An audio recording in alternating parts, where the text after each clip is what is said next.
Hey everybody, Joe Payne here with another political pain, and today I want to talk about mask madness gripping the nation, as I'm sure you're aware. The coronavirus has not slowed down. It's the story and the virus that just won't go away and leave us alone. We're now up to 127,000 deaths in the United States and rising, and the infection rate is now on the rise, especially now we're seeing in red states. Blue states aren't the total exception. California is seeing a rising rate, but not like we're seeing in Texas, Arizona, and Florida specifically. Numbers are climbing quite rapidly. So it has become openly partisan and nakedly just political now that if you support wearing a face mask and trying to curb reopening, well, you're just one of them Democrats and you're trying to control people and you want to hurt Donald Trump. So there has been widespread organization by Republican governors, by conservative representatives, and by just right-wing Trump supporter citizens against just about every effort to responsibly fight and prevent the spread of the coronavirus. Now we're at up to 127,000 deaths. When you compare this to the worldwide death rate, the United States, though we're just, if you round up, 5% of the world population, we now make up 25% of the death rate. So countries all over the world have organized and really fought this thing and made political action and social action, collective action to prohibit the spread of this totally preventable from spreading virus. It's been a massive failure in the United States. You can look to previous videos of mine to where I kind of elucidate on some of how the Trump administration and Trump's leadership is to blame for that. But I don't know how we understand it any other way if this is the side of the aisle, if you will, that has just refused to wear face masks and somehow equates it to an infringement on their rights, infringement on their liberty. And it's actually kind of interesting. We've had weeks now of widespread protests across the United States by people you could definitely say are to the left who are calling for police reform. But by and large, you see at these demonstrations, people wearing masks. I did reporting on the one here in my community, wore a mask, saw pretty much 99% of everyone there wearing masks. And even activists had, squirt bottles of hand sanitizer to make sure just safety, first, because they understand the truth of coronavirus. And there's been reporting done that shows that cities with these large, mass protests, they're not having the same rate of spread of infection that we're seeing in some red states and even in rural areas. People are getting infected. They're spreading it to their friends. They're going to visit their friends. Young people are going out to bars. They're just not taking it seriously. And of course, we have the micro examples of people who, post on social media kind of flippant remarks about wearing a mask and they think it's funny that they don't. And then they end up getting infected. There was even a guy who was in charge of Maryland's Reopen campaign, kind of a Republican guy who got involved, went to a lot of these protests, these outdoor anti-lockdown protests. And we now know that transmission of coronavirus outdoors, there's just less of a chance you'll get it outdoors. The highest rate of transmission happens in enclosed spaces around other people for prolonged periods of time, especially with no face masks. So I'm not going to just say these lockdown protests are the reason, but this Maryland Reopen activist guy, organizer, is infected now, and he's dealing with that, posting Facebook Live about it. And I just think, if you didn't take it seriously to wear a mask outdoors or whatever, if you're protesting outdoors without a mask, I think it's safe to say that these same people wouldn't be extra cautious about being indoors around other people for prolonged periods of time, visiting friends, visiting family, not isolating themselves, basically. So it's important to remember this is not the second wave.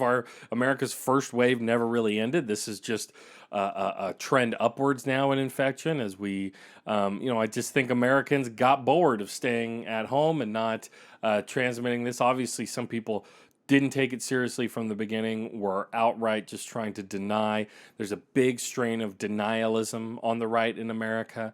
It's not just on the right, but there is, whether it's climate change or evolution, science-based information, there's a strong denialism and reaction against it. But we're now also seeing this get especially colored by just very hardcore conspiracy theory, QAnon, other, there's sovereign citizen, there's just kind of kooky, evangelical religious types who get something as simple as a mandate to wear a face mask in the public is like a life or death situation for them. Their heads are full of all these beliefs about face masks. A lot of spurious information is out there. So I want to share with you a clip from a county commission meeting in Palm Beach, Florida, where they've mandated face mask wearing in public because the infection rate has skyrocketed so much there.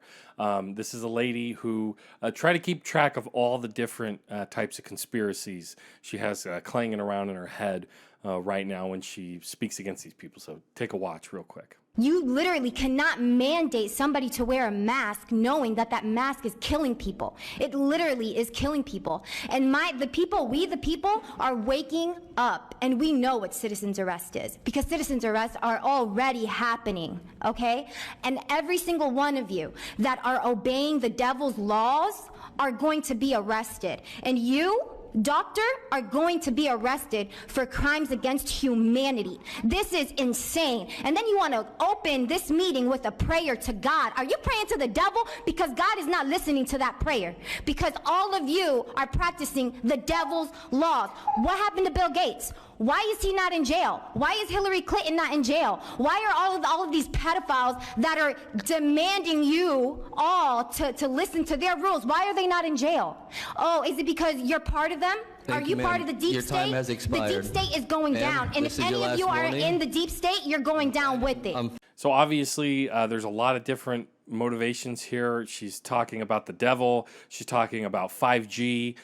She's also kind of alluding to kind of sovereign citizen stuff, like making citizens arrest the people you just don't agree with, of representatives for enacting policy, which is what, government officials that we elect are elected to do. So where does this stuff come from? It's really hard to narrow it down to any one thing, but the right has kind of organized around conspiracy theory for quite a long time, going back to like Rush Limbaugh in the 90s, claiming, a Clinton administration official killed or was murdered after he killed himself, and then this has continued on and on and on. We're actually seeing now, there are several studies that kind of illustrate that in areas that have a higher percentage of consumption of conservative media, there's a correlation of a higher rate of infection of coronavirus. So people are not taking it seriously. They're listening to Fox News.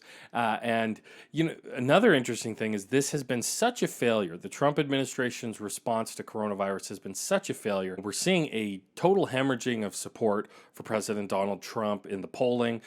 Joe Biden's support is kind of climbing, and Trump's support is just dipping and dipping and dipping. And we even now have prominent Republicans who say they're not going to vote for Trump. When Trump's administration, which is colored by conspiracy theory, divisiveness, racist rhetoric, all kinds of stuff like that, when we see the continual failures of his leadership, of his administration, to deal with something like a pandemic, to deal with, massive unrest and protests like we've seen, there's been this turning on Trump. And specifically with voters ages 65 and above, I don't think messaging that old people were expendable in the name of the economy in this coronavirus crisis was a wise move, on President Donald Trump's part, and his administration, Vice Pence and Trump, both continued to just kind of downplay everything. That's what they've been doing from the beginning. It's just as bad as the flu. I don't need to repeat all the different things they've said to try to downplay the seriousness of this. But voters are just completely disillusioned with him and his administration. And so what we see here is the only people kind of left at this point are the real extreme supporters. The people, Trump famously said he could shoot someone on Fifth Avenue and he wouldn't lose any supporters. Well, now we have 100,000 plus dead Americans on his watch. Obviously he didn't pull any trigger, but he failed to pull the triggers of our government to prevent something like this. And now his administration are positioning themselves to blame the CDC, to blame the agency that they hobbled and quieted as this rolling crisis happened. They're now going to try to pivot to blame the government that they're in charge of for the issue. And like I said in my last video, I did my deep dive on policing and the culture of police in the United States. With their conservative bent, we've seen some of this crazier belief and information about coronavirus, getting into the heads of law enforcement officials. Check out this clip of a sheriff from Washington State who, after the Democratic governor there issued a statewide mask, ordinance that you have to wear a mask when you're public. Listen to what the sheriff had to say about that. You guys didn't hear Governor Inslee, in his infinite wisdom, has decided after over 100 and some odd days that we should all wear face masks inside and out. Here's what I say. Don't be a sheep.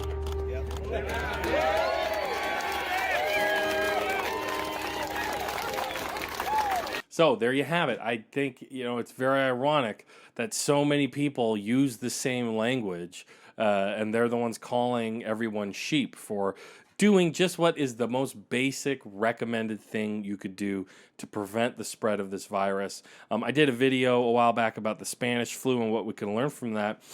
And the National Institute of the History of Science and the CDC did a study about the Spanish flu, and they tried to look at who did the best, what areas, what cities did the best against Spanish flu, had the lowest infection rate and lowest death count, and it was cities that enacted non-pharmaceutical interventions, that's face masks, closing businesses, and social distancing.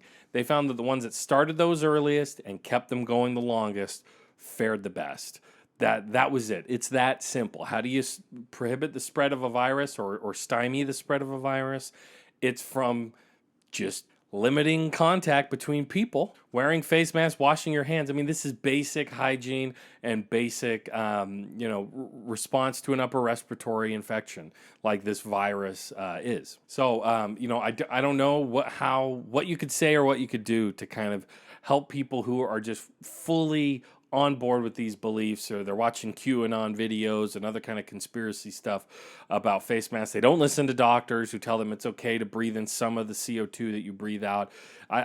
I don't know. I'm at a loss for this. I'm trying to make these videos, but I'm not sure that many people are gonna who believe this stuff are gonna watch them. I don't have a QAnon tag or spooky music behind me. I'm just a journalist who's trying to help you understand everything, process information. I hope to do deeper dives into conspiracy theory and conspiracy thought.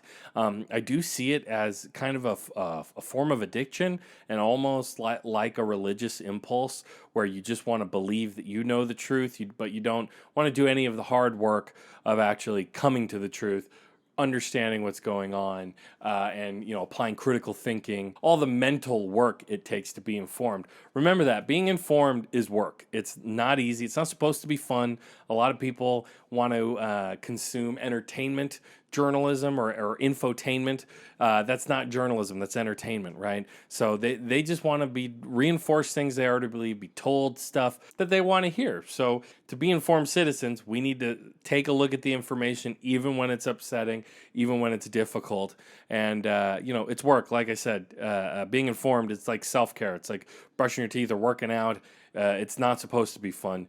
It's not supposed to be fun to read the news and look at the budget report and all this other stuff. It's work. So I think that's a big reason why is most Americans, you can look at education, you can look at a lot of other influences, but a lot of Americans, they just don't put in the work of being informed. They go down rabbit holes. They explore a lot of different nonsense. So that's been this little episode here about face masks and the kind of craziness against wearing them. But thank you for watching. This is Joe Payne. This has been Political Pain. Please like, subscribe, hit the bell, do whatever you got to do. Visit my website, Political Pain. Stay with me here. I'm trying to keep you informed. I'm doing some local reporting here on my area, Santa Maria, California as well on my website. Just trying to keep people informed and, stay safe. That's the best thing we can do to stay safe these days in these tumultuous, crazy times, is by being informed and getting the real information. So thanks for doing that with me here, everybody.